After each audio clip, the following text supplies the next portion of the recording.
모닝커피, 모닝빵 간편하거든요. 그런데 커피는 모든 걸 자극합니다. 우리 몸에 대해서 머리부터 발끝까지. 갑상선암이나 유방암 조기 진단이 급격히 전 늘은 게 절대 커피와 이 연관 상관성이 동떨어져 있지 않다. 그래서 디카페인이든 커피를 마시면 마실수록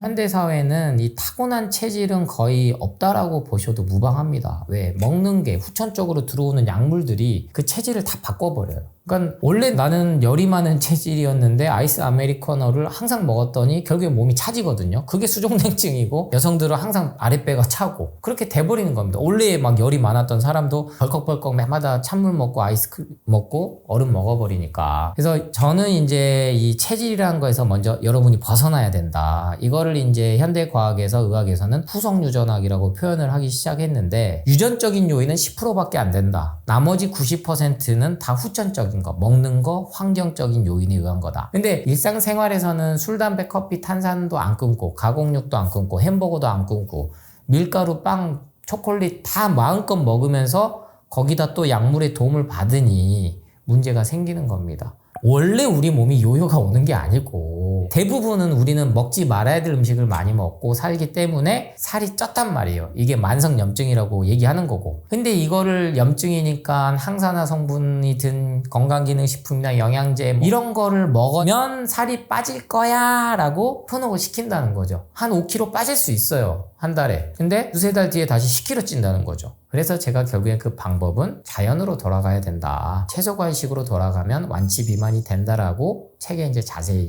적어 본 거죠.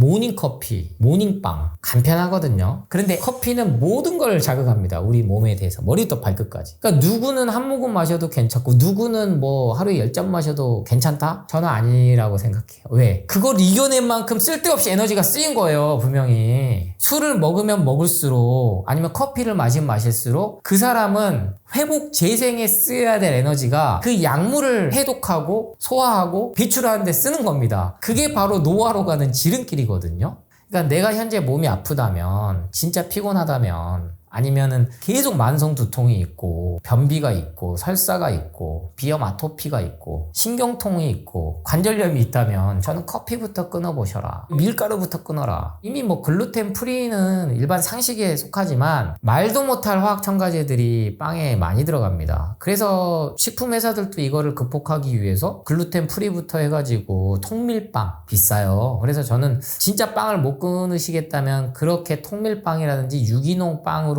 업그레이드를 하시는 것도 좋으나 그 돈을 기왕이면은 몸을 위한다면 유기농 채소과일부터 시작하셔라. 그래서 술, 담배는 기본입니다만 커피는 의외로 사람들이 이 위험성을 몰라요. 애써 외면해요. 남성, 여성을 떠나서. 근데 안타깝게도 커피는 여성이 구매율이 더 높습니다. 특히 10대, 20대가 엄청 높아요. 그만큼 우리 여성들이 갑상선암이나 유방암 조기 진단이 급격히 전 늘은 게 절대 커피와 이 연관 상관성이 동떨어져 있지 않다. 그래서 저는 커피의 유해성은 아무리 얘기해도 부족함이 없다. 그래서 디카페인이든 아니면 아크릴 아마이드가 덜 나와서 낮은 농도의 한 로스팅을 한 커피든 거기는 뭐 부족할 게 없어. 곰팡이 독소를 아무리 검사하면 뭐 할 거예요. 커피는 단순히 아크릴 아마이드 하나에 그치는 게 아닙니다. 엄청난 화학적인 작용이 일어나요. 그리고 빵도 원래 우리가 먹어오던 방식이 아니다. 너무나 맛있잖아요. 부드럽고. 그러니까 설탕도 넣고 뭐 각종 이스트 효소들도 효모도 넣고 여기에 이제 뭐 아스판탄, 아세스판, 칼륨 넣은 빵도 있어요. 스테비아도 넣고 별의별 인공 첨가물을 많이 넣습니다. 왜? 중독을 시키는 게 목적이거든요. 근데 편의점에서 한 번씩 히트시키잖아요. 이번엔 무슨 생크림빵, 뭐 우유, 뭐 크림빵 해가지고 그게 인생의 낙으로 여러분을 변질시켜 버렸다는 거예요. 그게 여러분의 행복인 것처럼. 그러니까 쾌락주의에 빠지게 만든 거죠. 그래서 이러한 것들에서 벗어나려면 역시나 책을 많이 읽어야 된다. 저는 뭐 책 많이 읽는 건 좋아 안 합니다만 책들을 좀 더 보신다면 우유와 뭐 빵과 커피와 이러한 것들의 현대 가공식품의 민낯을 영상을 보시고 정말 충격과 공포에 버금가는 그런 게 있겠지만 분명히 끊게 만드는 데는 기가 막히게 작용을 할 거라고 장담합니다. 술 앞에 장사 없고 커피가 맞는 체질은 없다. 즉 이거가 나한테 도움이 되는 그 기준은 이미 나왔습니다. 특히 커피는 하루 한 잔, 그것도 200ml 기준이에요. 이 톨 사이즈 뭐 이런 뭐 벤틀리인가 뭔가 이름도 잘 모르겠어. 그 사이즈 아니에요 여러분. 200mg까지예요. 카페인 때문에. 그리고 빵 역시 이게 기본 밀가루라는 게 이거 혈당을 올릴 수밖에 없다라는 건데, 이 혈당을 급격하게 올리는 게 빵은 누구도 부인하지 못해요. 그럼 이런 것들을 기본 제한을 했을 때는 소화기관에서 쓰이는 에너지가 안 쓰이게 되고, 그럼 여기에 에너지가 덜 쓰면 기본적으로 뇌가 잘 돌아갑니다. 그러니까 제일 착각하는 게 허기가 지면은 뭐 포도당이 떨어져서 에너지 공급이 떨어지면 뇌효율이 떨어지니까, 아니면 커피를 먹으면 카페인 때문에 바짝 능률이 업무 효율이 오르니까, 궁극적으로 멀리 보면 뇌를 좀먹고 있다는 겁니다. 그래서 더 강력하게 더 강한 독한 커피나 약물이 들어와야지만이 몸이 각성이 되는 심각한 약물 중독으로 간다는 거죠. 그래서 빵과 커피뿐만 아니라 대표적인 이러한 중독성을 가진 식품들을 끊으면 여러분이 그토록 원하는 노화 방지는 자연스럽게 된다. 안티에이징, 웰 에이징. 지금은 남성 화장품도 피부를 엄청 강조하잖아요. 제가 한참 유튜브 처음 할 때 제일 많이 듣는 질문이 화장했냐는 거였어요. 아니면 피부의 비결이 뭐냐. 저 화장품 안 바르거든요. 선크림도 안 발라요. 아무것도 안 먹습니다. 그냥 채소 과일을 집중적으로 먹었던 것 뿐이고. 그래서 일단은 몸에 좋은 거를 안 찾아 먹는 대신에 안 먹어야 될 음식을 제한했을 뿐이에요. 그래서 그 메시지를 계속 전달을 드렸고, 많은 분들이 어떻게 몸이 달라졌는지는 제가 예방원 카페를 운영을 하니까 거기 가시면 간증글이 수도 없이 올라와 있습니다. 변비, 아토피, 비염, 더 나아가서는 만성질환 뿐만 아니라 고혈압, 당뇨, 콜레스테롤 뿐만 아니라 암 환자들, 항암하시는 분들, 그런 분들까지도 좋아졌다. 왜? 그렇게 항암 받으면서 커피를 못 끊으신 분들이 많아요. 빵을 못 끊으신 분이 그렇게 많아요. 근데 그것만 끊어봤더니 너무나 좋아졌다라고 얘기들을 남겨주시거든요. 그러니 일반적으로 몸이 덜 아프신 분들은 훨씬 더 컨디션이 좋아질 수밖에 없죠. 그러니까 여러분이 지금 이유 없이 소화불량이고 변비가 있고 두통이 있다면 저는 먼저 모닝커피, 모닝빵부터 바꿔보시라고 말씀드립니다.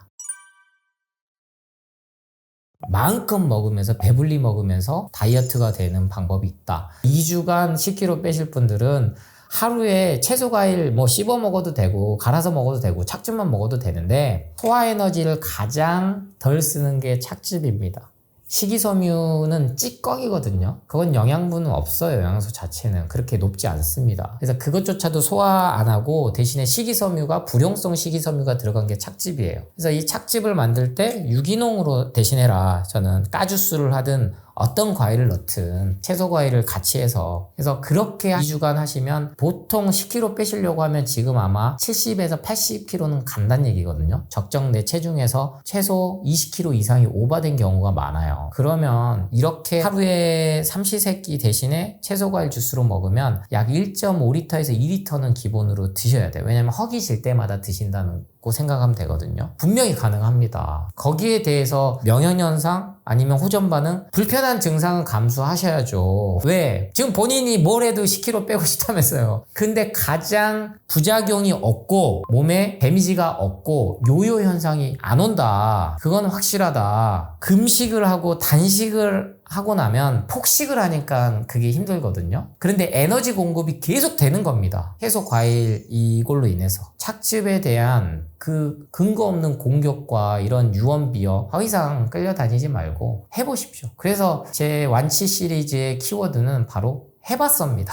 그래서 2주간 10kg 빼실 때는 저는 하루 종일 허기질 때 밤에 드셔도 돼요. 아니 밤에 배고파서 햄버거도 먹는데 착즙 먹으면 안 될 이유가 있겠어요? 그건 상식적인 거예요, 여러분. 근데 햄버거 먹으면서 착즙도 같이 먹으니까 살이 찌고 지방간이 오는 거죠. 그래서 기본 전제는 뭐다? 마트에서 파는 농축액인 이러한 설탕이나 액상과당이 들어간 게 아니고 무첨가 화학 제품, 즉 전혀 화학적인 게 안 들어간 거, 유기농으로 만들어주면 더더욱 좋고, 좋고 집에서 만들어 드시면 제일 좋아요. 근데 그게 안 되면 사서 편하게 드셔라. 지금은 너무나도 많이 나와 있다. 여러분이 선택에 따른 것 뿐이다 라고 말씀드립니다.